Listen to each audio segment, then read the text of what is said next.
Um, all right. So was drug addiction part of your contract? I mean, and how much of it do you feel ruled your destiny in this lifetime?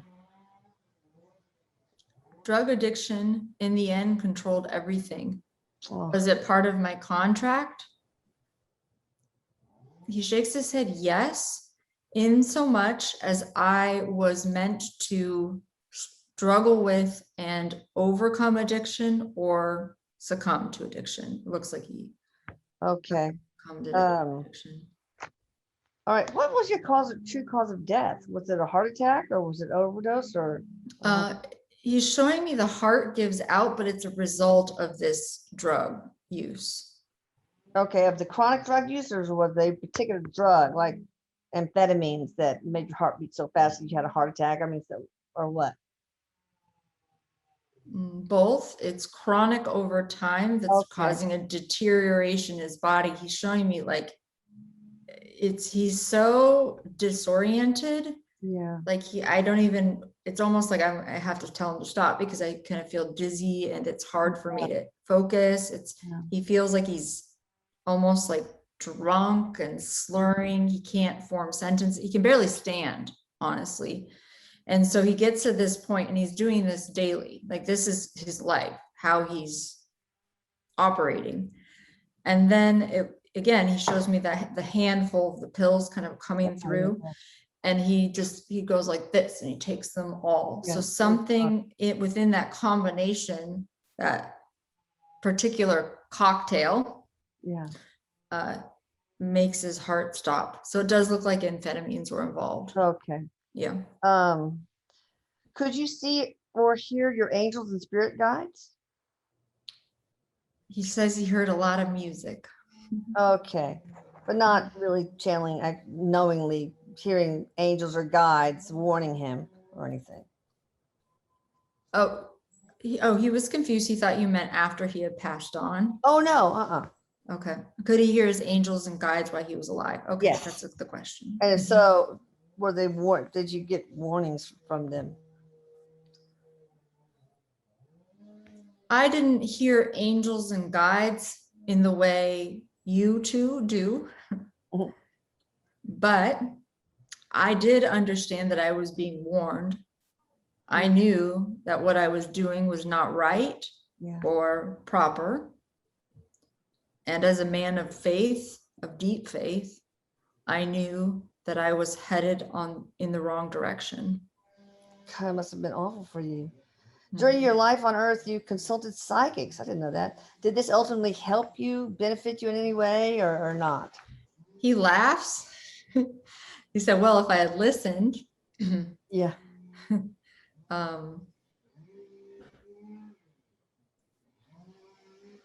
I believe in that world. He did at the time.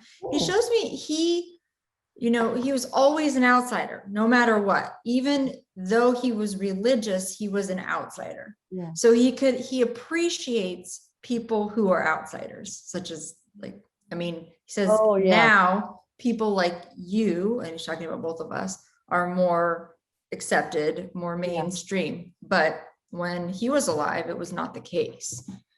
It was really sort of a fringe type thing, like a psychic or a healer. So he appreciates being with outsiders. He's showing me an image, he's saying, I'm not Jesus. He doesn't want people to get confused, but he's showing me an image of Jesus, like hanging out with, like people who in society others would consider like very low or, beneath them. Right. And he felt the same way. He never really felt people were above him, even though he's the king, he's saying. Oh, God. Okay. Would you now recommend psychics or discourage their assistance? Especially in regards to medical issues. He's laughing. He said, well, I'm talking to one, aren't I? Yeah, there we go. All right. That answers that question. Now, did your twin brother, I didn't know he was a twin, at birth have an impact on you while you were growing up?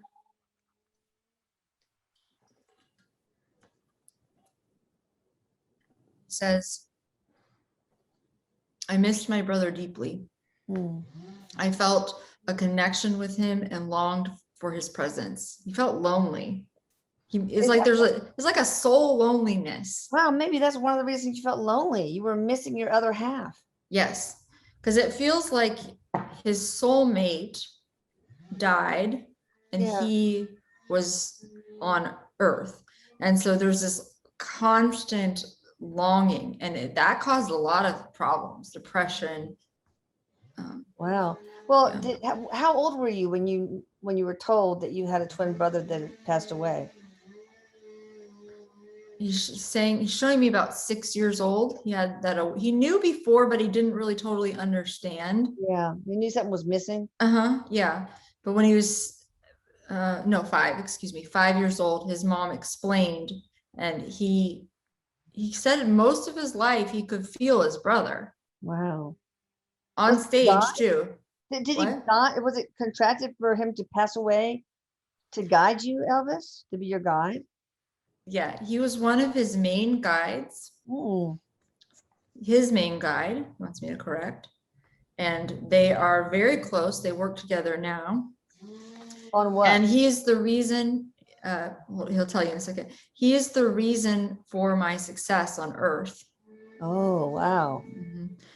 They work together on various spiritual assignments related to being a change maker. So it's like the energy, the catalyst, the change maker, the fire starter. He's showing me like starting fires. That was his job. That's his job.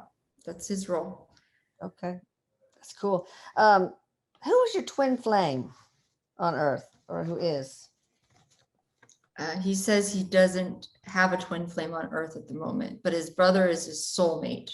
What about your mom? Was she your twin flame? No. Okay.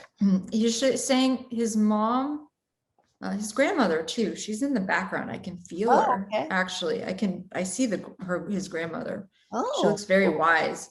And so he has I don't know if he's with his grandmother in the physical that much, but they work together now.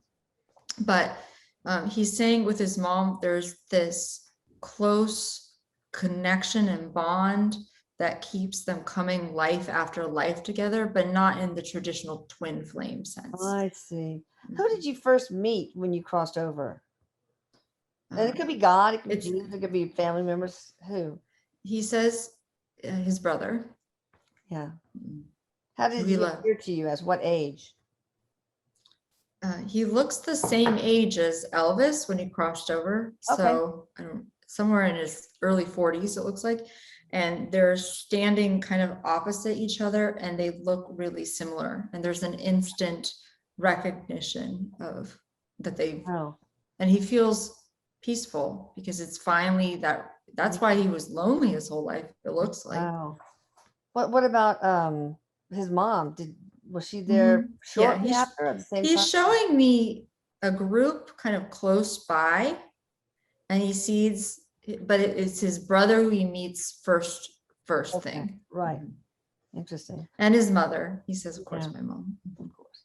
Elvis, you have had a variety of health problems in your life. Is it correct that a large part of it was hereditary? If you mean taking pills is hereditary. Well, I mean, of course, chemical abuse has hereditary. He said that is the main, there's some hereditary problems, but the main cause of his health issue is these bottles of opioids and other things. But pills. Did he have like atherosclerotic heart disease, coronary disease? He shows me heart disease, but he says he probably could have survived and lived with it if he had not abused drugs and alcohol. Yeah. What did your mother die of? Heart attack or stroke or? Looks like a stroke. Okay, so it seems like there's like atherosclerotic disease, cardiovascular disease in your family then, huh? He shows me heart conditions running back five. He shows me the number 5 generations. Okay, all right. But the main problem is his addiction. Right. Did you take the prescription drugs primarily to manage those inherited health problems? I don't know. I guess No, that's you were just self-medicating Mhm. because you have mental illness and of course the pain from your knee, etc. Right? Any other pain that you were medicating? The pain of the world. Oh, did you have negative entities or other things that were like making you worse, depression wise, addiction wise, etc., or feeding off of that? When he says now, I can see some negative influences, but at the time I had he didn't have any awareness of this. Okay, but there were then. Okay. Okay. Was there any mystery around your death? Around your death? Surrounding. That's not a word, Elisa. Any mystery around your death? There's mystery around, he's showing me he's kind of a mysterious person.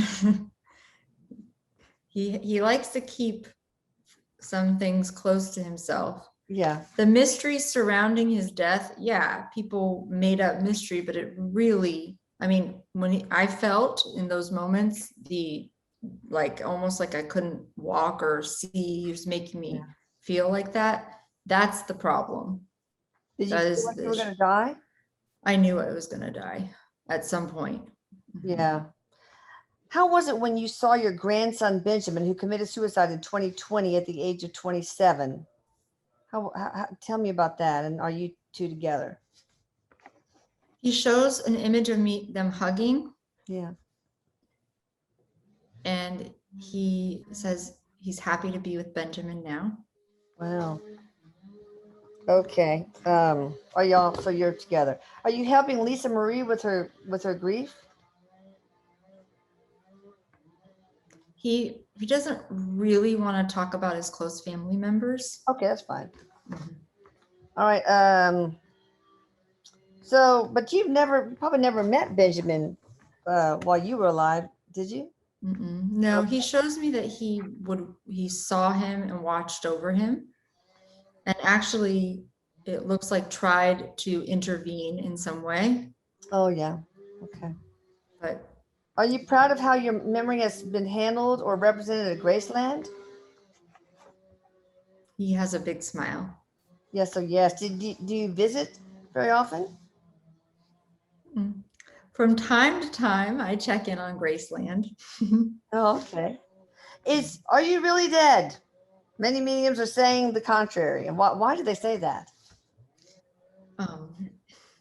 He's laughing. Yes, he is crushed over. Okay. So why do people keep insisting that, like JFK Jr., he's still alive, that kind of thing? Maybe he is. Because people recognize within me aspect of themselves who wants to be free, who wants to be liberated, who wants to create change in their own life. So it's like they recognize an energy and they want that energy to be alive, even though it has, he said, I'm right here, but it's sort of like and so they will create constructs of, well, there must be actually alive. Well, they got this one deal here. There's a man named Pastor Bob Joyce, who people say is Elvis Presley. They say that Elvis was involved in working for the FBI and faked his death to disappear from the deep state. That sounds so much like the JFK myth, a junior myth. He does not subscribe to this story, he says. So it's false. All right. Who was the love of your life, Elvis? His mother. Oh. When were you the happiest in life? And he's first on stage. And on stage, because he forgets everything. He just feels pure energy. It's just literally channeling through him, and he forgets everything. So that he's always happiest on stage. Was that when you're on that? Who was that guy that says a really big shoe? Anyway, wasn't there controversy with one of your big appearances? Like how he's showing me his body. He showed me that Ed Sullivan showed his body is moving, and people are like Freaking out. Freaking out, passing out, you know, having to go to the hospital type thing. Okay. He's laughing because he said he did not intend to have that, people to have that reaction. A lot of people he was very misunderstood, again, he says, and people called him like vile and the crass devil. and the devil. And he was just channeling energy. That's what he was doing. So us humans can be silly sometimes.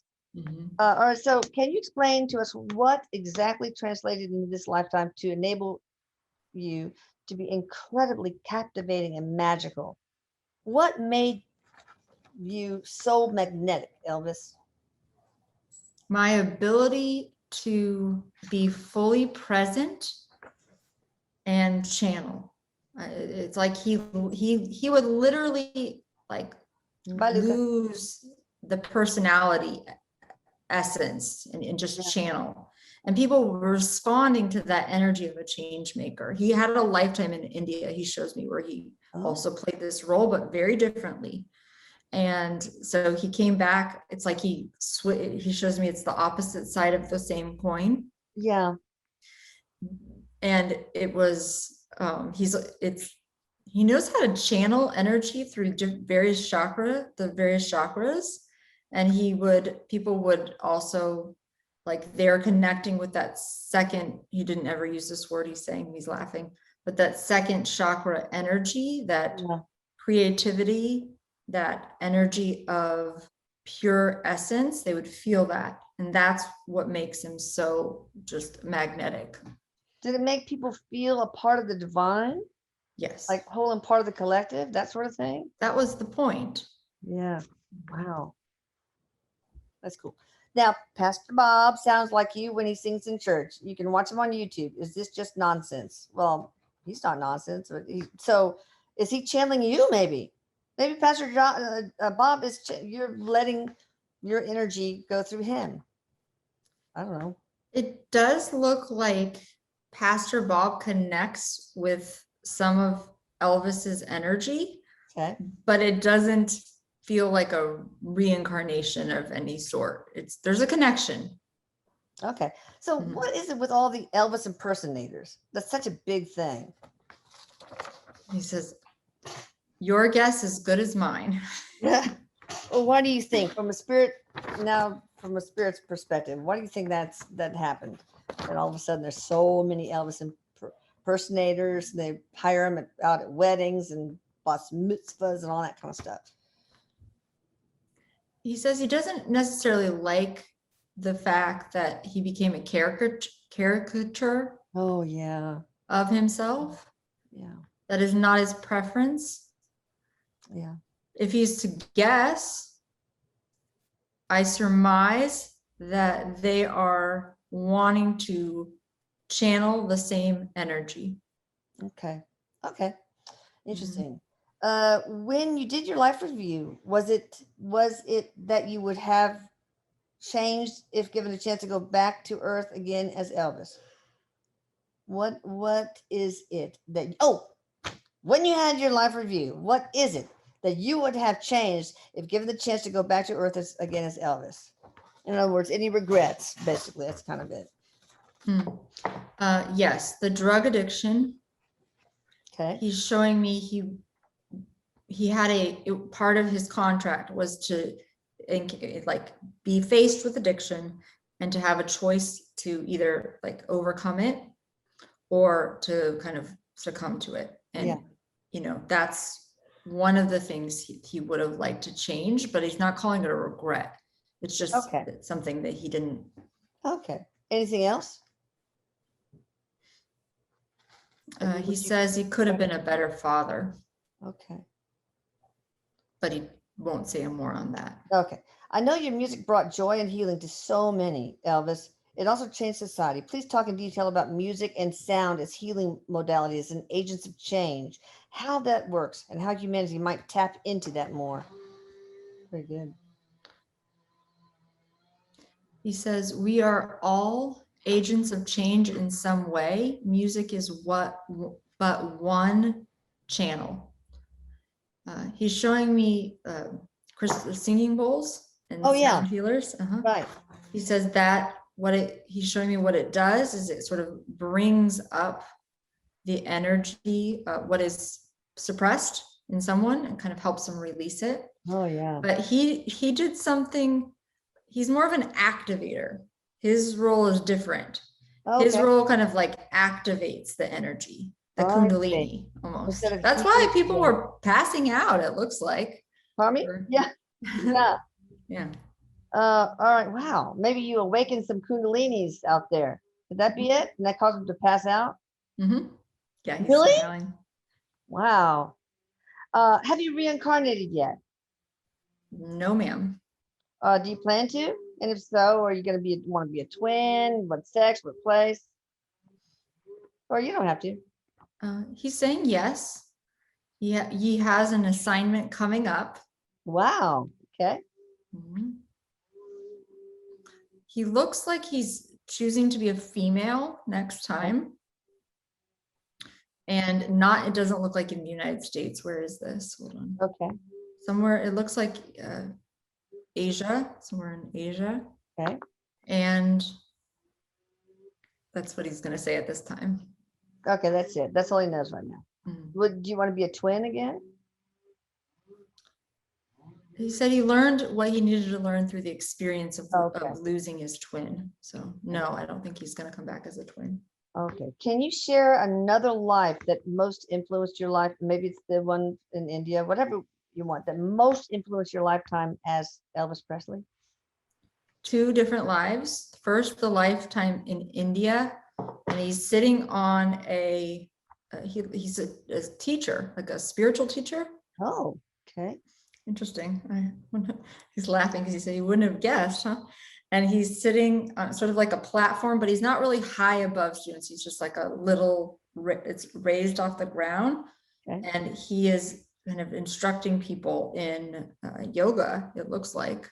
Okay. So that's one. Body movement. That makes sense. Mm-hmm. Moving your body to release energy, to move energy, activate energy. He's saying the word bhakti. So it's like there's singing and devotion. So there's energy. So he did teach people bhakti yoga. Okay. Mm-hmm. Whatever that is. I have to look that up. And there must be something with singing because. Oh, okay. Okay. Cool. Let's see. There's another lifetime. He's showing me when one lifetime, he does also incarnate as a twin with his brother, but there are 2 sisters. Okay. And it looks like they're in England. And in this lifetime, this is a lifetime of contrast where he's very, what's the word? It's like very puritanical. He's using the word and he doesn't get to express himself. Okay. So it's like he experienced in England. Mm-hmm, yeah. He's saying it's in England.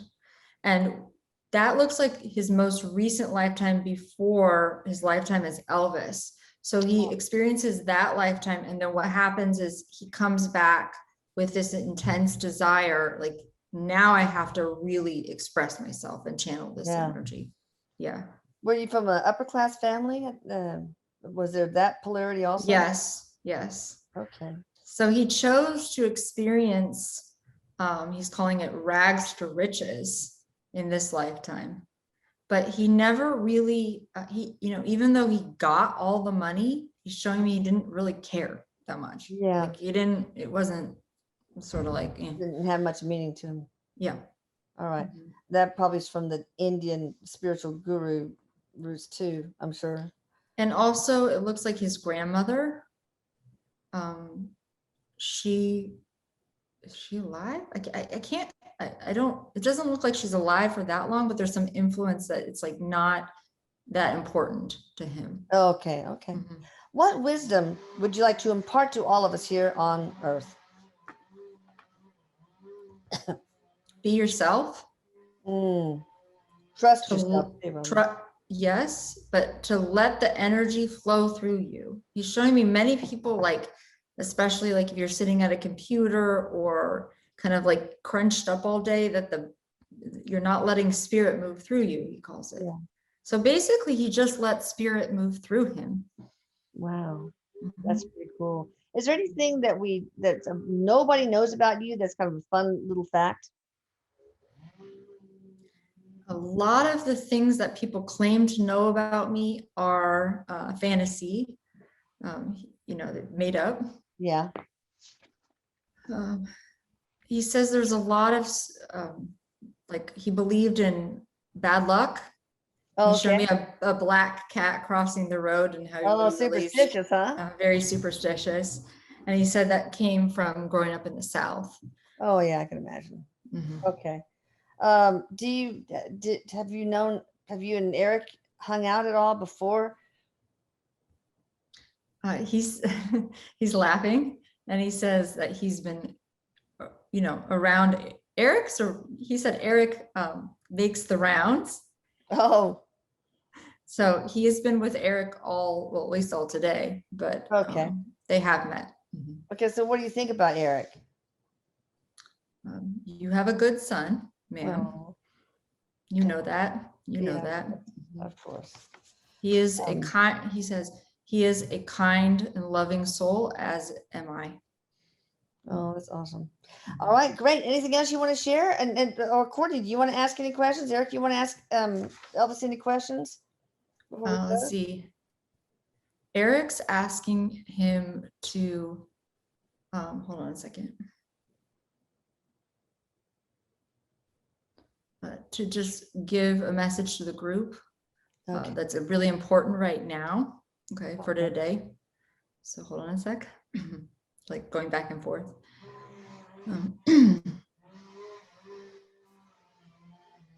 Pay attention to who you want to be on earth, and be it.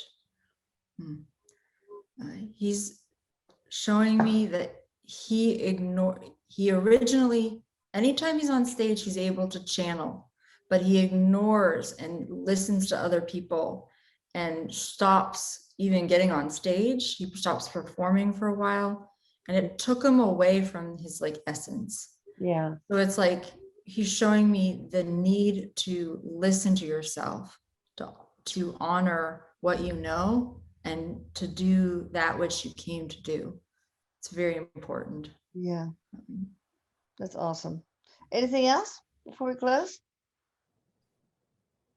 To listen to the voice of spirit in your heart. As he says, we all have this voice of spirit in our heart. Absolutely. All right. Thank you so much. It's such an honor to talk to you, Mr. Presley. It really is. Thank you. Keep my boy in line. He's laughing. He says, thank you, ma'am, for a very beautiful interview and a wonderful time today. Oh, that's sweet. And you guys, check out Courtney Dillon at CourtneyDillon.com. She is now on the healing team for Atlanta Scalar. So we're going to put her bio up there. Well, probably by the time this comes up, it'll be up. So welcome to the team. So appreciative. You guys see how awesome she is. So go to CourtneyDillon.com to check her out. And I guess that's all. Love you, Erik. Love you, Courtney. Love you, Elvis. He says, I love you, Mom. Bye. Bye. Thank you.